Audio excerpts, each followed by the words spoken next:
Guess what? You have the confidence inside of you already to achieve any musical goal that you want, including auditioning. So, how do you hone your confidence? Well, my friend, that is with the Confident Musician's Audition Guide. This guide is to get you from the practice room to on the stage for your auditions. We talk about everything, including planning your practice, that's in Chapter 1, working with accompanists in Chapter 3, getting into the zone at auditions, that's in Chapter 5. Chapter 2 is all about mental practice, setting up mock auditions, and basically everything about mock auditions in Chapter 4, and auditioners, which is scattered throughout the whole guide, and a load more. Seriously, this 43-page guide is my baby. I have poured my heart and soul into this to make sure it is exactly what you need for your auditions. So whether you are just about to go into your auditions, thinking about how you are going to start auditioning, or just curious about how auditioning works, this guide is for you. Let's be honest, the auditioning process might be a short process, but the effects of it can be life-changing. So invest in you, and let's make this the audition season of confidence. Let's get you auditioning with confidence. Check out the show notes for the link to your copy, or visit confidentmusicianing.com. Hey, I don't think I know anyone ever who has moved and it hasn't been a little stressful at some point. Hello and welcome to the Confident Musicianing Podcast. My name is Eleanor and I am a British American oboist studying at the Royal Conservatoire of Scotland. Literally my dream school. And it took me a long way to get there. I applied and auditioned for 12 schools in 3 different countries. It was a lot of hard work. But oh my gosh, so worth it. I want you to have the confidence to work hard in achieving your goals. So come with me as we go on this journey together. So sit down, pull up a chair, take a seat, or if you're on the go, welcome to the Confident Musicianing Podcast.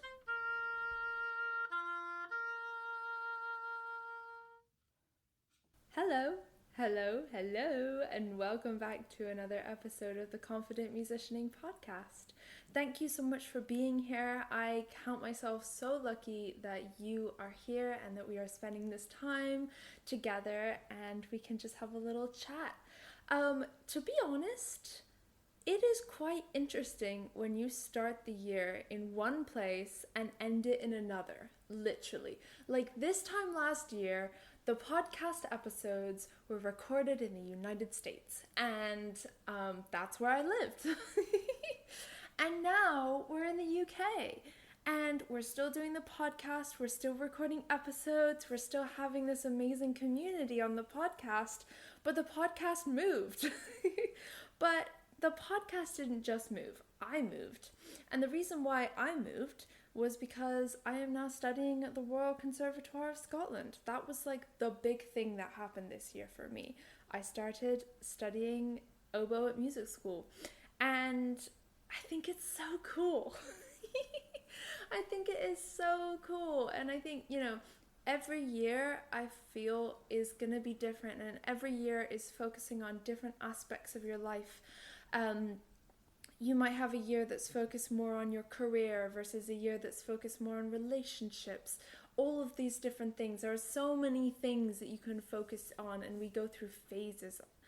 And I think part of this year, like the big phase, was education and music school, and the fact that I moved countries to start my music school journey. It's so exciting.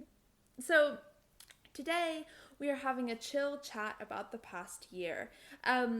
Basically, I think this episode is going to be about this past year, and then the next episode next week is going to be about this upcoming year, and kind of goals and thoughts about that, and we can kind of have a little bit of a chat about that. But today we are going to be focusing on this year, reflections, things like that. We're here on my couch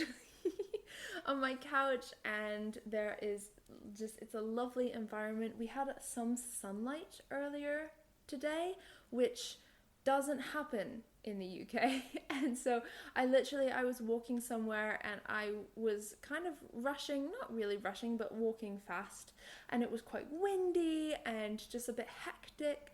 and all of a sudden the sun came out of the clouds, and I just stood there and soaked it up. Like, I literally stopped on the sidewalk and just took a look and just felt the sun, and it was so good. That doesn't happen much. So I am in a good podcast mood today. We are here, it's very cozy, and we're just gonna dive in. So I have 3 things that have kind of been lessons from this past year that I want to share with you, and I want to invite you to also have these reflections as well. If something piques your interest as I talk and we just have this chat, if something kind of I don't know, like makes you think of, oh, I forgot about that, or oh, maybe that's something to think about just in your own reflecting of this past year, I hope that it can be helpful in that way as well. So let's dive in. The first thing I want to talk about is uncertainty is necessary for amazing things. Oh my gosh, if there was a theme for this year, it would be uncertainty. I cannot tell you how many things were uncertain. So, as I said, in this past year, I moved from the US to the UK to study at the Royal Conservatoire of Scotland. And yeah, no, so many things were uncertain. For instance, I have a flat. I needed to rent a flat, and oh my gosh, the housing market is tricky. It's so tricky. And I remember I had kind of an offer, or like a potential thing that would work on one flat, but to be honest, it was a little farther away from the school, and I wasn't sure about it, and there were other flats that I was thinking about and I was kind of talking about, and it was quite unsure. And I remember just sitting there thinking, okay, if I just go with this one flat, it'll be quick, it'll be done, the stress will be over, I'll have somewhere at least. And I remember someone saying to me, hold your nerve. Hold your nerve. Like, you can, just wait a little longer to find that flat that will be the best fit for you. And I am so glad I did, because I love my little flat. My little flat where we record the episodes. I absolutely love it, and I know that it is such a better fit than the one that I was thinking about getting, just so that I wouldn't be as stressed. So yeah, also auditioning for different music scholarships. In the earlier part of this past year, I did a lot of auditions for different funding opportunities for my education, and that was a lot of uncertainty. I mean, auditioning in general, there's a lot of uncertainty that goes around with that, and that was something that I really kind of struggled with, the uncertainty bit of it. And I think that as well, it's just so important to remember, like, the uncertain bit is so necessary for the fantastic, amazing things to happen after the uncertainty. Yes. So I think throughout my whole year, uncertainty has happened, but when I sit with it, and when I kind of keep it company almost, and make friends with it, and just get to know it, that's when the magic really happens. In all different aspects, in auditioning, in finding a flat, in just all the different things, big, small, just everything. It's so helpful. Like, every time there was uncertainty, I feel like there was something that came out of that. So I challenge you, I invite you to, just in general, when you have things that are uncertain, sit with them and let them grow. Be like, why are we uncertain? What, like, just let it chill, let it be, and be like, okay, we're uncertain. That's normal. That's okay. I don't think I know anyone ever who has moved and it hasn't been a little stressful at some point. So yeah, it's it's important to kind of think about that. So I invite you to think about uncertainty. And if you are about to do something big, whether it is moving across the world to, to start a university course, or if it's something else, I invite you to kind of sit in that uncertainty, because that is part of it. And I think if everything was certain, then it wouldn't be as magical. It wouldn't be as exciting, I don't think.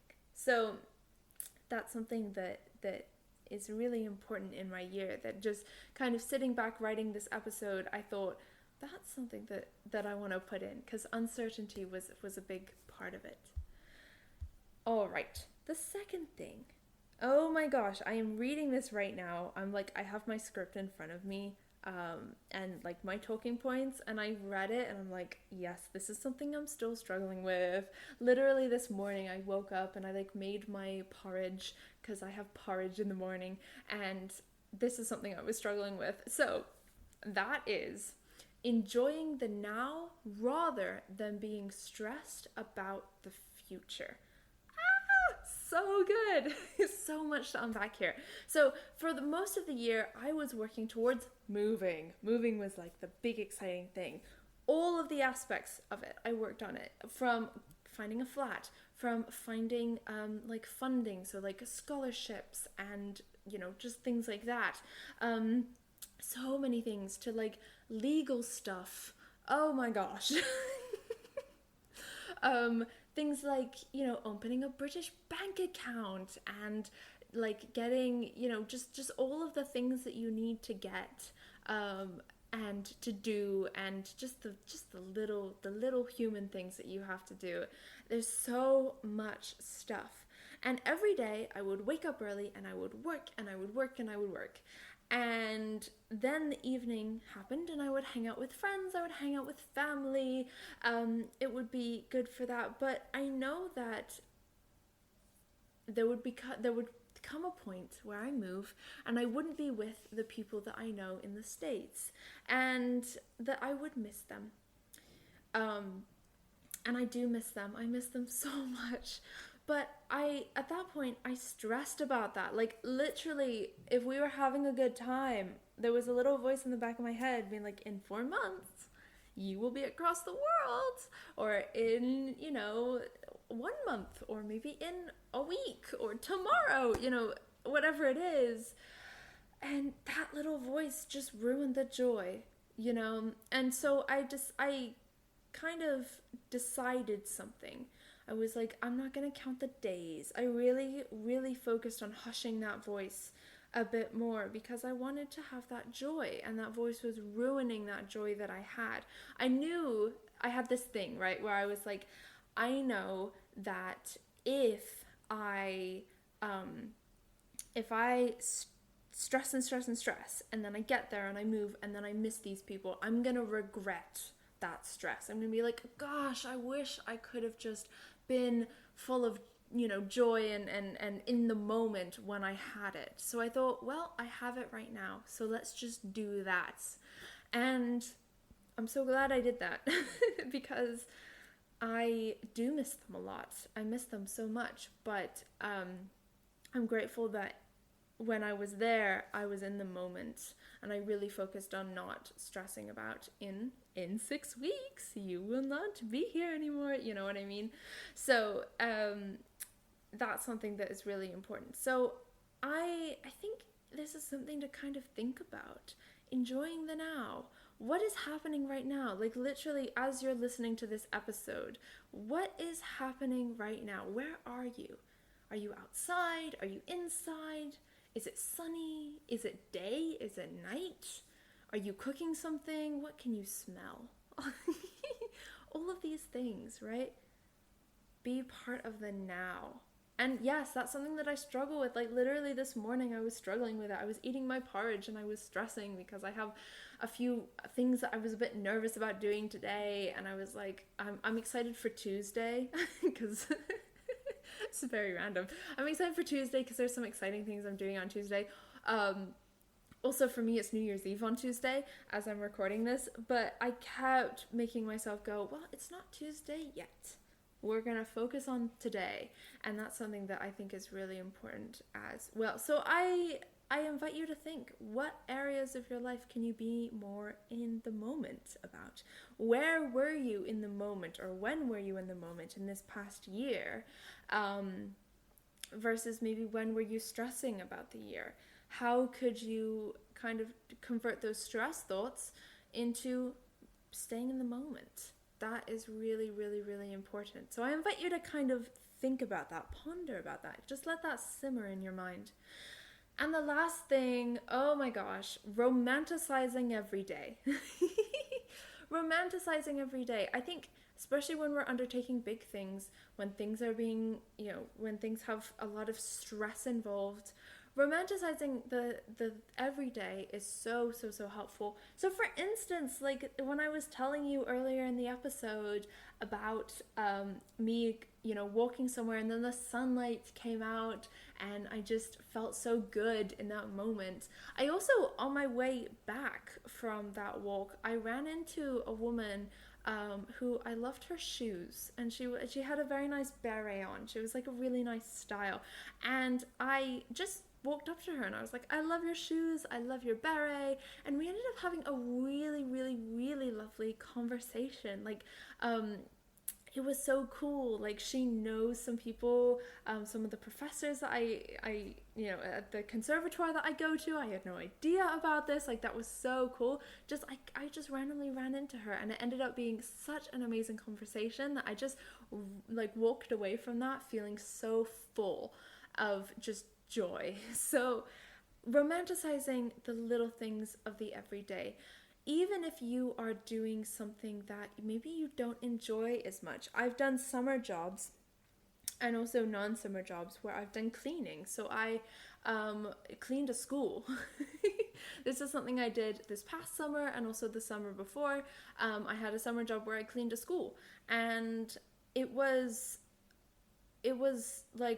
fine. It was great. And I have so much respect for people who clean things, who clean things for a job, because I have experience in that, and it's difficult, but it should be respected more, I think. But that, if I think what's my dream like part-time job, I don't think that is it. But that's the job that I had at that point. And I was like, you know what? Okay, that's what I have, and I am going to romanticize it. I'm going to have fun with it. I ended up listening, because I could listen to things as I cleaned. I ended up listening to so many fun podcasts. I actually listened to some of like the podcast episodes from this podcast, especially the one with Meister Jacob Joyce, which is really good, and I'll link it in the description or in the show notes. But I ended up listening to podcasts. I listened to French podcasts. I don't speak much French at all, but I wanted to kind of learn. So I did that, and that was like such a way of romanticizing work days. So that's something that I did this summer that I think was really cool. And I think, it's romanticizing the tiny things. Like, I challenge you to think about, where can I romanticize the small things in my life? Whether it's a cup of coffee in the morning, or porridge, or just all of these things. I think it's so helpful to do that, especially if you're stressed about something. To be like, yes, I'm stressed about something, but look, it's sunny. Or look, I get to, listen to a podcast today while I do this, that, and the other. Or I'm hanging out with a friend, or oh my gosh, I ran into someone and it was a lovely conversation. So all of these things, I really tried to romanticize every day. And some days were harder than other days. Some days were harder than other days. But I think it can be so helpful. So I challenge you to kind of think about, where can you romanticize your day? Where can you do that? Yeah, so you know what? I didn't talk much about music in this. And I think that is okay, because I think it applies to music as well. I mean, I mentioned auditions and things like that, and kind of romanticizing things when you're stressed about stuff, and that can be auditions. But the thing is, it does really apply to music. After all, my move from the US to the UK was because of Olo. And I think this is a really great time to kind of talk about something that I'm very excited about. So if you want to fast track your practice growth in music, a really good way to do that is to plan your practice. And I don't know if you planned your practice at any point in this past year, or maybe you're thinking about it for 2025. I think it's so helpful. And I actually recently did it. I started doing it a few months ago. I did it a little bit a few years ago, but a few months ago I got back into it because I got a notebook from Notable, which is a lovely, lovely, lovely notebook company. And I got a notebook from Notable, and I was able to really track my practice, and it was so helpful for my first term at university because things are busy, things are hectic, right? And so I was able to take those hectic things, but also be able to add my practice into them, and that was really, really, really helpful with this notebook. So I thought, you know what, I need to kind of tell you about this because it's been so helpful for me, and I don't gatekeep. So Notable is, they sell practice journals, and it's just the best practice journals. Mine, I have a spiral bound journal. I write down all of my goals, and then I write down goals for the day, and then I write down my practice sessions and kind of what I do in the sessions, and then there's a reflection section, and then at the end of the week there's a reflection section for the week, so you can kind of grow between weeks. Like, that's literally my thing. I love that. So of course I've got you a code. So the code is Eleanor15. That is ELEANOR 15 for 15% off your order from Notable. I will link in the show notes in the description down below the link to get your journals, and just pop in that code and you'll get 15% off your journal. And we'll just all grow together in our practicing and our planning. And it was so good for me. I just knew, I was like, I have to tell you about this. So that is what that is. So please do click the link and pop in the promo code.